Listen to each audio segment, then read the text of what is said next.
Hi there, welcome to LSAT Demon Daily. I'm Josh Mansfield, a teacher with the Demon, and with me is Nathan Fox, one of the founders of LSATdemon.com and the weekly podcast Thinking LSAT. Our email today, Nate, is from Alexis with the subject: Is there such a thing as too much LR? Hi, my name's Alexis, and I listen to your podcast pretty often and would love some advice on my studying habits. When I first took my first diagnostic test, the majority of my missed questions came from the LR sections. I find that I struggle with LR questions the most. Since then, I've been studying purely LR questions. Do you think this would be harmful to my overall improvement if I studied just LR questions as opposed to studying both LR and RC throughout the week? Thanks, Alexis. Um, Alexis, almost every student misses more questions on LR than they do on RC. One main reason for that is that there's 2 scored sections of logical reasoning and only 1 scored section of reading comp.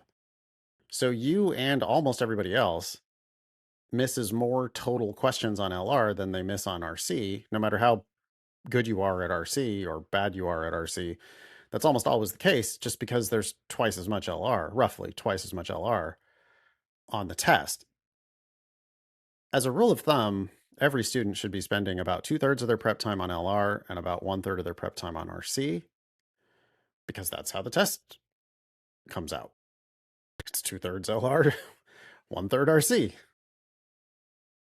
If you have a particular weakness in LR, like if you score higher per section on RC than you do on LR, then I would allow you to dial down the RC a little bit, but I would never dial it all the way down to 0.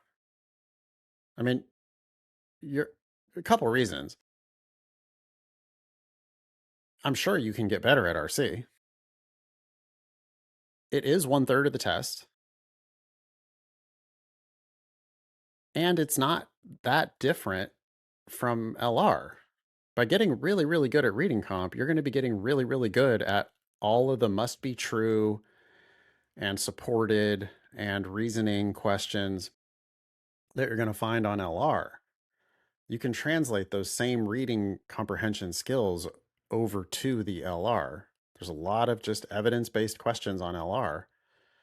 And even the questions that aren't evidence-based, you do have to understand the evidence. So I'd tell Alexis, like, maybe do 20, 25% RC. But I would never give anybody the advice, oh yeah, just only do LR right now. For why? Why wouldn't Yeah. you mix it up? Uh, I'm a type A person. Okay. I have very detailed scheduling habits. Interesting. Manage my time well. uh, right, like that's sets up well for me to at law school. Yep. Uh, when I studied for the LSAT, I kind of threw those out the window because I found that I was focusing so much more on like the study schedule or statistics of how I was doing as opposed to actually focusing on the material. Yeah. And so every day I had an hour that I did LR, or I did LSAT study, and I sat down and I would just click Demon's Choice Drill, which meant I would get an LR question and then I'd get an RC passage and then I'd do a couple LR questions and I just let it come and I would just Good. do whatever came in front of me. When I sat down to do a time section, I clicked Demon's Choice and I pressed start and I got whatever section I wanted or whatever it gave me. And in doing so, I quit worrying about section types. I quit worrying about question types. I quit worrying about how I was doing on a specific question type.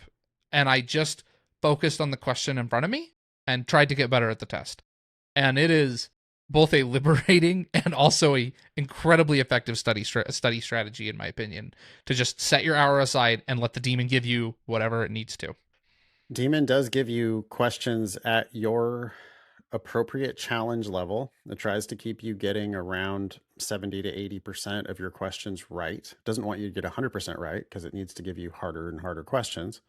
It doesn't want you to get 50% of your questions right because then that's discouraging and you're not learning as much. You need to learn how to solve the questions accurately.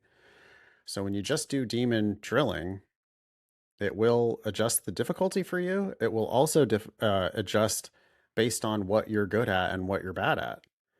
So if you are weaker in LR, it should give you more LR when you click Demon's Choice. So you're right. I didn't even think about that. Alexis, you really don't even have to constrain the demon at all. Just go into the drilling tab and hit Demon's Choice. If you are going to constrain it, or if you're going to do, timed sections, normally I would say 2 LR sections and 1 RC section per week. If you do that, then that's 1 timed test per week. You can merge those sections together to see your score. And a lot of people like having, a score per week that they can use to over time gauge their progress. And for you, Alexis, if you wanted to throw in an extra section of LR, that would be fine. But I would not neglect that section of RC because I just don't see any reason to do so. You can always get better at the things you're good at. You shouldn't ignore the things you're bad at, but you also shouldn't ignore the things you're good at. You just get better across the board. I guess the easiest way to answer or summarize Alexis's question is there such a thing as too much LR? The answer is no, but there is such a thing as too little RC. Yeah, 0 of anything is too little. Too little. So, yeah, probably just do a balance, Alexis. I mean, I'm not seeing any reasons why she wouldn't do a balance other than I'm worse at LR. Well, she's studying purely LR questions. I know. Yeah. It's like, why would you? Don't yeah, what? No reason to do that. Yeah. I don't see any reason for doing that. I would say I agree. Do a mix. Thank you, Alexis, for writing in.